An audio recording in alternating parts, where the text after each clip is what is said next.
Hi, sweet angel babes. Welcome back to Tea and Glitter, the podcast. And I mean that in a flirty way. I'm flirting with you right now. If this is your first time here, hi, I'm Evelina, better known as Ivy of the Les Vixens. I'm a lesbian. It's my favorite thing about myself. I'm also a burlesque performer and producer, a sapphic safe space creator. Say that 10 times fast and you'll be an even better sapphic, if you know what I'm saying. And I am happiest when queer people are living their best lives. On this podcast, I spill the tea and give you all that gay girl glitter on living a healthier and happier life. Or at least I share and overshare what I'm thinking and feeling about things, and I hope that it resonates with some of you out there. Okay, so it's the end of August, and by the time this episode comes out, it'll be the beginning of September. Happy Virgo season to all of us who celebrate. I am one of them. I'm a Virgo. It's hot as hell. Global warming feels extra real, especially if you live in Florida. And this summer has been interesting, right? It's been a very sapphic summer for me in a lot of ways, and it's also been a really what the fuck summer. In June, we celebrated Pride Month, which was such a beautiful celebration of gayness and queerness, especially the sapphic chaos of Girls in Wonderland. I've personally spent the entire summer working on some really fantastic queer community events for sapphics, like Girl the Park Day, our Sapphic Cinema Night, our Spill the Tea event, which we just had, which is a coffee event where there's like slam poetry and acoustic sets and a bunch of sapphics drinking matchas and lavender lattes, and it's quite delightful and such a dream. I've been dancing my ass off. I've been performing and producing and creating these spaces and these events and fostering community. And I've seen such beautiful things happen, and I've been having lots of fun, and it's been wonderful. And then at the same time, there are all these unspeakably awful things happening in our world because of our current administration and the government, with ICE raids kidnapping people. Gay marriage might be back in front of the Supreme Court, possibly. The rainbow crosswalk at the Pulse Memorial getting painted over in the middle of the night. You know, it's crazy. Like, people can't afford rent, and this is what we're spending our taxpayers' money on? Are you kidding me? And then, of course, the insane devastation of the genocide in Gaza. And like, holy shit, it's just so much. And there are so many things existing at once, like joy and happiness and sexiness and love and creativity and community, along with despair and feeling hopeless and helpless and horrified. You know, it just feels like so many conflicting emotions, and there's so much cognitive dissonance happening. And I think that's a really hard thing for a lot of us to be experiencing right now. Like, I feel quite overwhelmed. Like, are you guys feeling overwhelmed at all by it all? Overwhelmed at all by it all?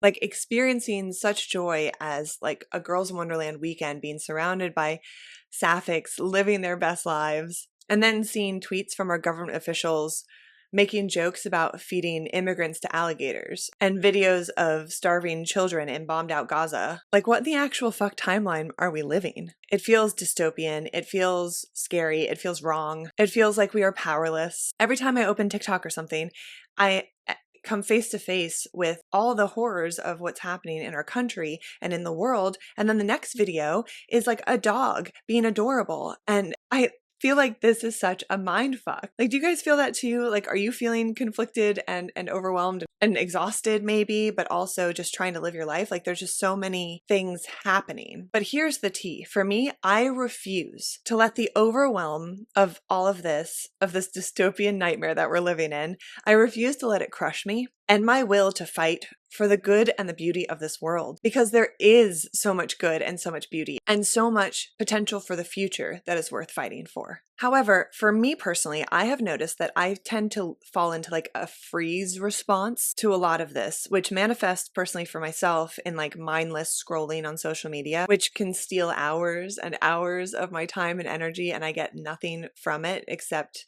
more feelings of like existential dread and dystopian.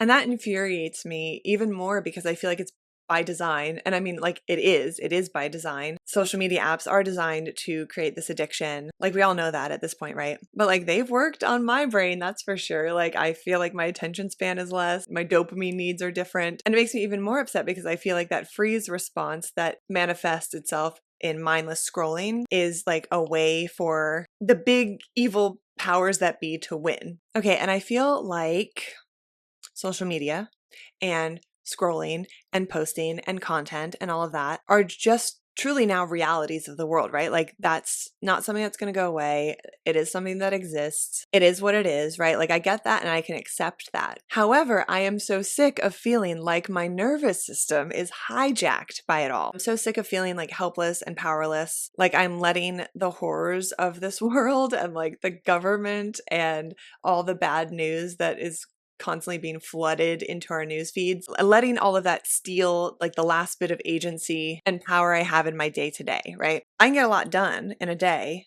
but if I let my phone take me down a rabbit hole of doom scrolling for 4 hours, like what did I just do with my life? And then it makes me feel like I'm stuck doing what they want me to do, which is to doom scroll, get stupider, and forget how to live and to fight. But to be fair, those are just moments for me.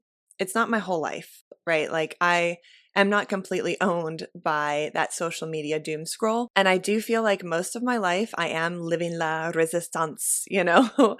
I feel like I'm doing a lot of things every single day to continue to live out loud and to fight by creating and experiencing queer joy in so many aspects of my life. I feel like I really do a lot to create a life that I love in spite of so many things. Not only in spite of it, but because of all the horrible things. Does that make sense? Like I feel like I try so hard to make my life beautiful and to do things that are purposeful and important as my own way to fight the bad things that are happening. And I did a whole podcast episode on how queer joy is resistance. And I truly believe that. I feel like while I do have these moments of dystopian dread and paralysis, I do move a lot. I create a lot. I work a lot. I do take agency over my life and my day to day. I help my community. I nourish and nurture myself and my people. So I wanted to get on here and kind of chat with you guys about how to stay sane when the world is what it is, or at least to share my perspectives and my own personal convictions, like how I'm dealing with it all and how I'm still finding ways to not only live, but to live well, to find and create meaning in this life, to be happy while still being aware of what's going on in the world. Sometimes it feels inappropriate to feel joy and to be happy when the world is collapsing around us. But I stand by my conviction that it is crucial, vital, critical, okay, thesaurus, for us to still seek out, magnify, highlight, create, and focus on the good and the beautiful things in this world. Not only to remember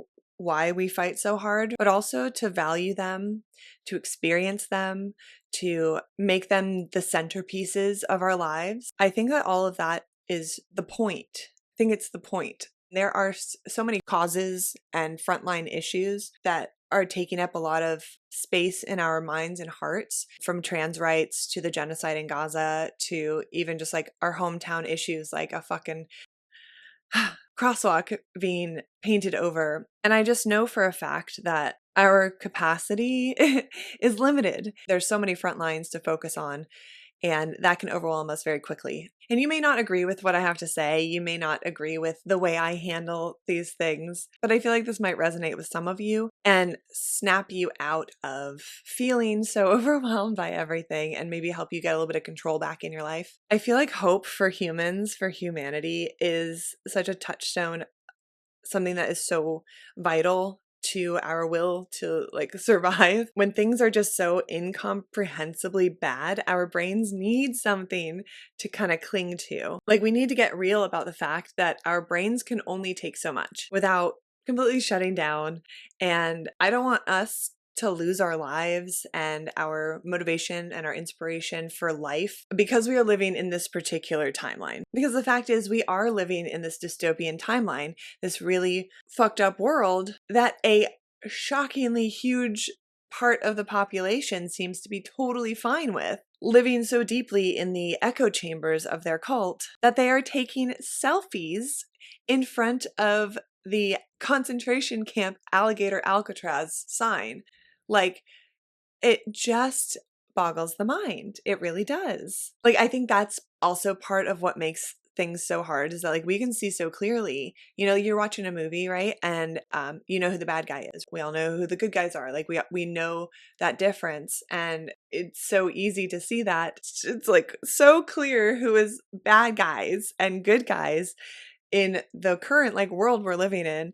And yet there's a huge part of the population that just like doesn't see that. And it's insane to me. And it makes it so much harder because it makes you really question like people's humanity. But I also know it's not just people's humanity, but it's also the propaganda, the echo chambers, the way that people experience their communities. And there are so many variables that contribute to what's happening and why some people clearly cannot see that they are on the wrong side of history. But so what does that mean for the rest of us? Does that mean that we just give in and let this insanity hijack our nervous systems, our focus, our attention, our will to live? Or do we completely check out, live in Delulu land, do nothing, pretend it's not happening? Like, how do we balance facing the world without letting it ruin our lives while also not just doing nothing, right? It's a lot, my dudes. It's a lot.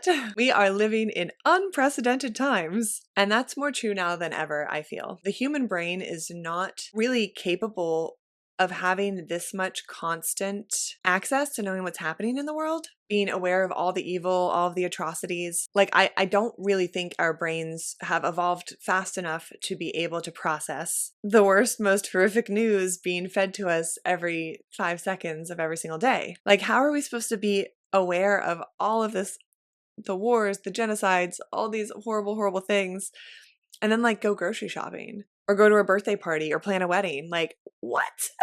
But I think about like other major moments in history that were like really awful, like back in medieval times, or if you know, you know, like the Spanish Inquisition, right? Like just horrible, horrible moments in history, right? Like way, way, way back when there was like unbearable times of tyranny. And then I think about the peasants in the villages, milking their goats, gathering herbs, building little thatched roof houses. I've always wondered like what it was like for those just regular old people to be living through those insane historical times that we learned about in school. And that's us. Like, we are the peasants. Those peasants were literally like milking their goats and doing what they had to do to survive in just their day to day. And they may have been aware of things happening in the kingdom of like kings, dictators, awful people, or they may not have been, word may not have gotten back to that particular village.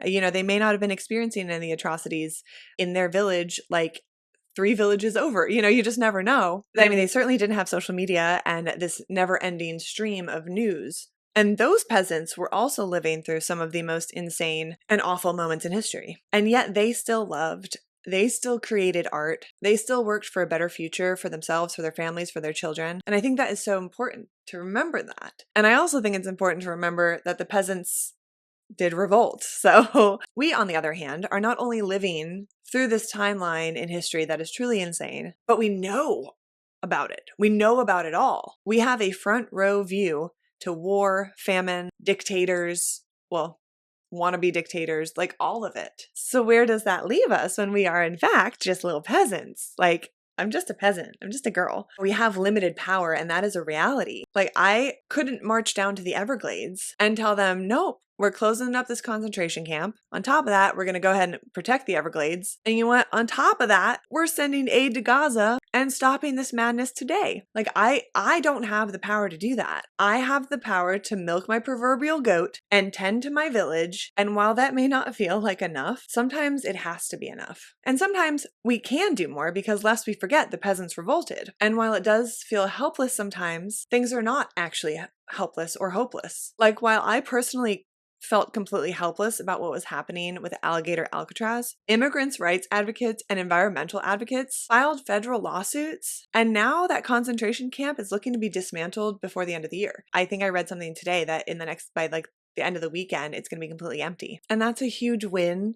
And that happened because people like you and I worked hard to advocate for change. And then there are still checks and balances. There are still good judges and still ways to stop some of these awful things from happening. One of the most influential quotes for myself that I have used so much is, "You cannot do all the good the world needs, but the world needs all the good you can do." And I live that. I don't exhaust myself trying to save the world because I know that's not within my capacity. I don't have superpowers. I just have lesbianism and a dream. But I try to live my life with that ideal at the forefront. Like, I cannot do all the good the world needs, but I sure as shit can do a lot of good. And I sure as shit will be doing as much good as I can. And the good that I can do may not be the good that you can do, but both matter just as much. And like another thing to note is that there are so many front lines at the moment, like I mentioned before. Like, where do we put our energy into? Which cause? Remember, you can't save everyone. You can't fix all of the world's problems. This is also me talking to me right now. So, I still have to remind myself because I want to fix everything. But I'm so serious that knowing and accepting our limits is important, but it also is a way for us to narrow our focus, right? Like a flashlight, one bright beam can like illuminate some things, but a laser can cut a diamond, right? So, if we can focus our attentions, our energies on certain things, we can do a lot more than if everything is so spread out. Does that make sense? Trying to like lower the level of overwhelm that we're all experiencing. This is something that I've been trying to really do for myself. And this is one of the reasons I want to talk about this on this podcast, is because I have felt so fucking overwhelmed about all these different things and just looking at my phone every day and being like, oh my God, like another awful thing with trans rights, another awful thing with this, and like, oh my God, like there's just so much. But like accepting my limited capacity is not something that is going to make me less effective. It's going to make me more effective. And also something else that I really, really lean into during this really crazy time is that yes, there are a lot of awful people in the world, but I am not one of them, and you are not one of them. And that is so important, and that is something I remind myself of often. And so these things, like knowing and accepting that I do have limitations, but I can do so much within those limits, and also knowing that while there are awful, evil people in our government and the world, I'm not one of them. Like that keeps me grounded and that keeps me going, because momentum is like really important. I don't want to be frozen. I want to keep moving. When there is just this constant stream of bad news, I can lean toward nihilism. And for those of you who don't know what nihilism is, it's basically the belief that like life is meaningless. And for me, if life is meaningless, I spiral into like existential crisis, and then I'm full of like anxiety and depression and dread, and I can't get anything done in life. Instead of, recording a podcast or creating an event or producing or doing anything productive, I end up just like sitting on my phone doom scrolling. And I hate that. It makes me feel like they won, and I don't want that. I don't want them to win. I want to win. It's my belief that if I allow that existential crisis and nihilism to cause me to lose my motivation and my desire to milk my goat, to tend to my village, to smile, to laugh, to create, to share, then I have done exactly what they want me to do. They, the big evil people, they want me stupid. They want me passionless. They want me purposeless. They want me and my goat to submit, because when you are purposeless and passionless, you're so much easier to control. This whole goat peasant analogy is like really cracking me up, and I hope you guys are rolling with it, because it's been on my mind for like the last month, and I've been like, I'm a fucking peasant, man. So what do I do? But for me personally, I find strength and purpose in the act of resistance. Like, God damn it, if all I truly have control over is milking my goat and tending to my village, and I will do that to the best of my ability with as much joy and care and excitement and dreams as possible. And I know for a fact that I am making my village better. And then if I have extra energy after my goat and my village are taken care of, then I can see where else I can put my energy into. I will take care of my mental health and my physical health and the health of my community to the best of my ability, and I will find beauty in this life. And something that I've been really trying to do, like on TikTok and stuff, is follow like Hope Core and follow like the good news TikToks. And there's like a lot of really good news happening. There's a lot of hope out there and a lot of people working their asses off to do good things and to protect the environment and to help people. And it's really inspiring to know that. So I read a book once called Man's Search for Meaning by Viktor Frankl. Okay, I'm nerding out here. Let's just roll with it. Okay, stay with me. The book chronicles Dr. Frankl's experiences in Nazi concentration camps. Yeah, horrifying moments like that these people are experiencing. And then the book also introduces logotherapy, which is his psychotherapeutic method that he developed, a school of psychotherapy that describes a search for a life's meaning as the central human motivational force. Come on, stick with me. You're going to learn stuff today. So anyway, I read that book. Frankl, Mr. Frankl, good old Victor, he argued that the primary human drive is a search for meaning, and that even in the face of extreme suffering, such as being in a concentration camp, finding meaning can provide the will to live. And as I'm sure you can imagine, it was a heavy read. I feel like Mr. Victor is a credible source on how to survive something really awful. Okay. because he did. Like, he talked about how he witnessed people in the concentration camp finding the will to live and to survive it. And it almost always came down to having something to live for, which was sometimes as simple as someone wanting to write a book one day. Sometimes it was as powerful as someone wanting to see a loved one again one day. Whatever it was that gave that person a purpose and a will to live, he credits that for why he and others survived. Because he also saw that when someone would lose that, then when they would no longer have that touchstone or that anchor, that they would perish very quickly, regardless of what was happening in the camp. And ironically, considering what's happening with the Pulse Memorial, I was reading this book around the same time that Pulse happened. And the aftermath of that experience, the fear of it all, the incomprehension of it all, and then Trump getting elected for his first term, it was a lot for all of us. But I could not have been reading a more helpful book for myself at that time. And I do feel like it remains relevant, even more so maybe now. At the time when Pulse was happening, my brain felt very fuzzy for like 6 months after the fact. That's the best way I could describe it. And I'm sure that was like some sort of trauma response that maybe I'll unpack one day. But so it felt like things felt blurry and I kind of like lost my sharpness. But even though my brain felt fuzzy, I was still able to do a lot during this time. I was able to keep creating spaces for my community, to not let hate win, to keep dancing. I mean, those were mantras that our city used, and I leaned hard into them when I could have let fear win.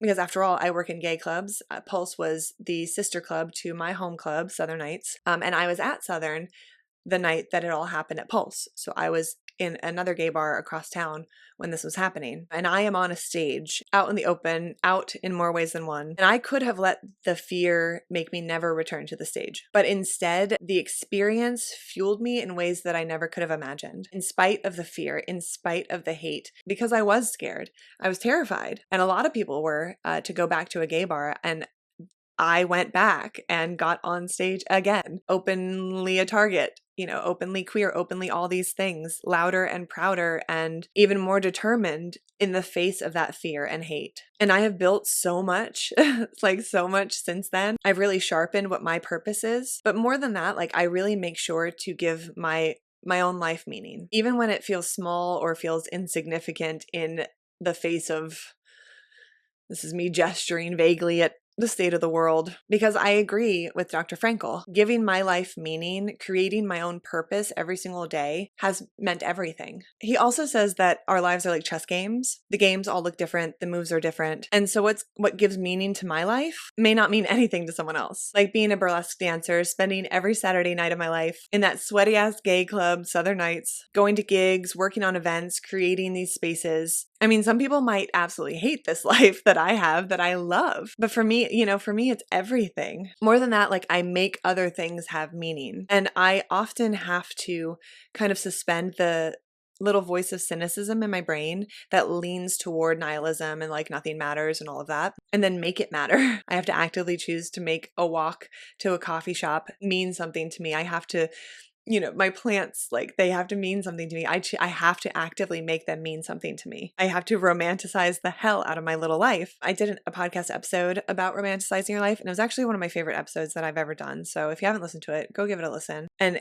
if I remember correctly, like I talk about why the fuck not, right? Like why the fuck not romanticize your life? Like I can either romanticize it and create meaning and work within the parameters that I have to make my little life as beautiful and as filled with as much purpose and meaning as possible, or I don't. Those are my two options. Like I cannot do that, but why not choose to find meaning, to create meaning, to accept the things I cannot change? There's that the serenity prayer that they do in AA. It's, God grant me the serenity to accept the things I cannot change, the courage to change the things I can, and the wisdom to know the difference. Man, that hits. Those are bars right there. And I have found that when I'm not romanticizing my life, it's so much easier for all the bad things in the world to push me into that state of helplessness, which crushes the rebellious creativity and vitality I and we need to navigate, survive, and even thrive in this timeline. And I feel like a lot of what I'm like thinking and feeling, I definitely did put into my 2 episodes about romanticizing your life and queer joy's resistance. But I wanted to sit down and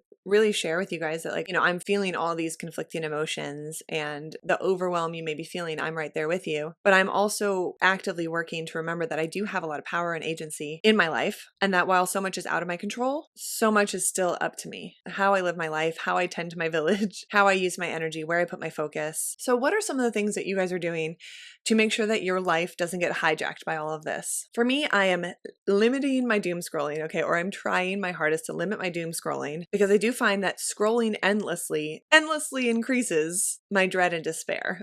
Like, I know enough. And knowing every single bad thing that's happening does not increase my control or my ability to help the world. It actually hinders that. So I want to take my nervous system back from that algorithmically driven insanity.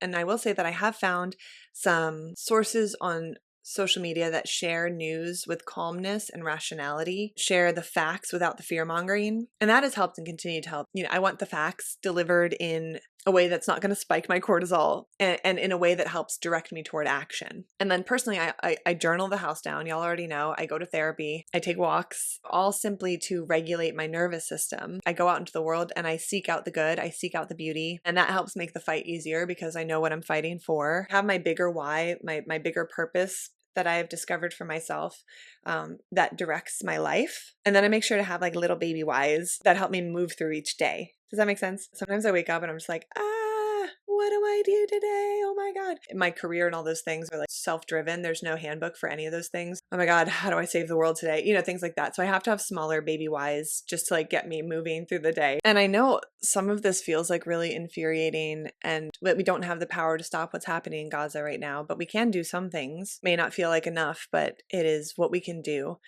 And I know that that's like a really, really uncomfortable feeling and really frustrating, and makes the idea of like finding joy and being happy like almost seem inappropriate and just like trivial, but it's not. And you can disagree with me on that, but I think that what else can we do if we let those things control our lives to the point where we're like not even living? Then what is the point?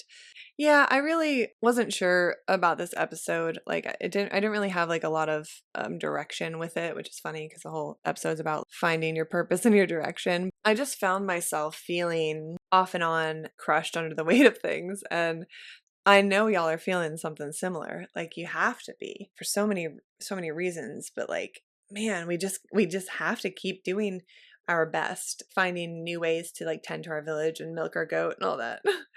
I know that was kind of a silly thing to talk about, but not really, because those peasants were people too. And those peasants were living through horrible moments in history as well. And so they were like our ancestors doing the best that they could and still creating art and still creating other humans, by which I mean they were in love and knocking boots and all that stuff. Like, our lives might seem little in the grand scheme of things, but they're ours. It's your life, whether it's little in comparison to the cosmos, but like, it's not little to you because it's your life. So I really feel like we should be doing everything we can to do all the good that's within our capacity. Yeah, I really don't like spiraling into like existential crisis. It's really not good for me. It doesn't feel good. It doesn't help me. It doesn't help the world. Literally, I'm just like, no, fuck that. Like, I'm not going to do that. And if that just means romanticizing my life and clinging to hope core and all these other things that can give me some meaning, then okay, then so be it. And I do think I'm doing a lot. I think it's just fucking important to own our lives and make them as good and as wonderful as they can be, but also to seek out and highlight and magnify the good and the beauty of this world, so that we know what we're fighting for. Like, we haven't given up yet. I haven't given up yet. Have you given up yet? No. We're not giving up, okay? We're not giving up. There's no yet. We're just not going to give up. Every single movie, the good guys win in the end. That's such like a strong narrative to humanity. Like, the good guys win in the end. So let's be the good guys and let's win, even if it's in the end. This may not even be something that resonates with you, but for me, I feel like when there's like really bad things happening in the world, it's like inappropriate, but also like unfair for me to be happy and to live my best life when other people on the other side of the world are starving and dying, right? Like, that's such like a hard concept for me to wrap my brain around, because I'm like, should I not be happy? But then I'm like, no, wait. If I'm happy, then I can create good in my village. That village thrives and that village creates good and like it ripples outward. I have to cling to those thoughts and feelings, because otherwise I'm going to sit around and not do anything. And I don't think that's right either. This is why I wanted to talk about this today, because it's something that I have to remind myself of and kind of fight for myself, because I do tend to lean toward like existential crisis, nihilism, and that freeze response of doing nothing. And so I really have to like work hard to keep myself moving and to reclaim my life and my joy, and like to know that it is okay and actually better to be creating a life I love and to be happy and to like live out loud. All right, guys. So that is this episode. However it turns out, it turned out. Doing my best out here and trying to create. And I think that that is good. I think I should keep doing that.